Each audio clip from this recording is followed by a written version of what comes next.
This is going to be some upper level writing talk, so hang on.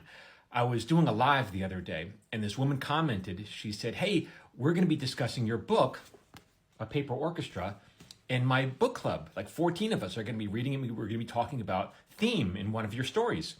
And I was like, "Oh my God, that's so flattering. I mean, what could be more flattering than people reading your book and talking about it?" But it made me think back to 8th grade when I remember, we were reading The Adventures of Huckleberry Finn, and we had to write, a paper on discuss the theme or motif or symbolism or whatever in Huckleberry Finn. And I remember at the time thinking, isn't this all just like a load of horse shit? Like, did Samuel Clemens, when he wrote it, he was not thinking that 100 years from now, kids in high school were going to be writing term papers. So all that stuff, did he really mean any of that to be studied? And now, years later, as a writer and and as an author, I can tell you, here's how it works. It's never the intention, I don't believe, the author to like pepper these Easter eggs of theme and motif into a story. It's really more about theme. It's not the goal. It's the result. Theme is the result of good writing. So, for example, these are all true stories. It's a collection of true stories, but I dramatize them to make it more interesting. And one of the stories in the book is called Le Flaneur. And it's about, like I said, it's true. Every weekend for the past several years, I'll drive my wife to a different neighborhood, usually like a fancy neighborhood. And then we'll get out of the car and she drops a pin in Google Maps and we just walk. We just walk to get lost and then find our way back.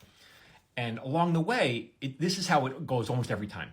It's me like, oh my God, look at this beautiful neighborhood. Look at these homes, these trees. What an amazing neighborhood. And then 5 minutes later, it's like, who the hell can make this kind of money to live in this house like this?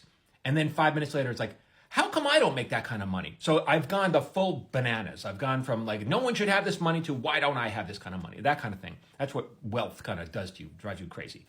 And so it's me basically just judging. Every weekend I'm just walking around, I'm judging. One weekend, we were, there was an estate sale in one of these mansions, like a beautiful old mansion. And my wife wants to go inside.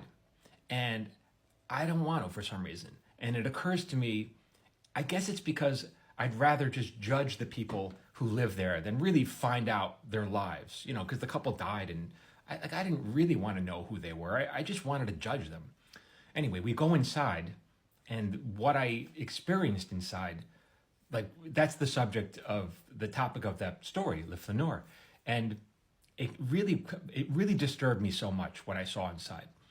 And so when I wrote about this, what's this story about? The story is about judgment. I think a lot of new writers, when they write their story, it's about everything. It's about love. It's about fantasy. It's about betrayal. It's about judgment. It's about intrigue, whatever. They throw the kitchen sink into the story. And I really believe as a writer, your story needs to be about one thing. And it may be about a couple other things. It might be about fear. It might be about, betrayal, whatever. They might spin out of that one thing tangentially, but it's really about one thing. And so when you write about one thing, naturally, you're going to be analyzing it from various different perspectives. So for example, judgment, it's about me judging other people. It's about me being judged. It's about me going inside and seeing people picking up objects to buy and then judging those objects. It's not good enough for me, right? So I'm really looking at judgment from every single angle. And because of that, themes naturally arise. How could it not, right? Another example would be, because this is right from the headline. So the Super Bowl was a couple weeks ago, recently, right?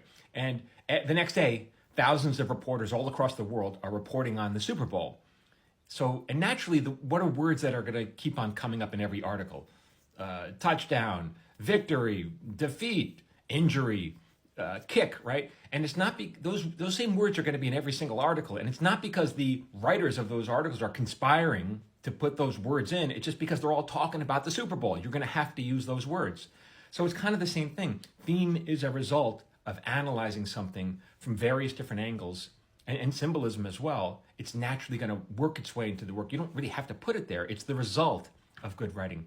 But I just thought I would share that with you. The book is called A Paper Orchestra.